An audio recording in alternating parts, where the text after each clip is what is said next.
أعوذ بالله من الشيطان الرجيم.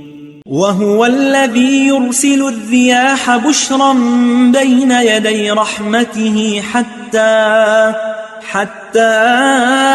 إذا أقلت سحابا ثقالا سقناه لبلد ميت فأنزلنا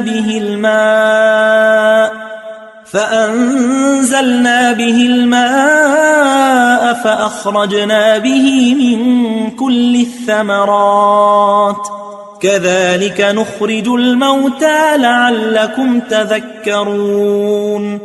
والبلد الطيب يخرج نباته بإذن ربه والذي خبث لا يخرج إلا نكدا كذلك نصرف الآيات لقوم يشكرون.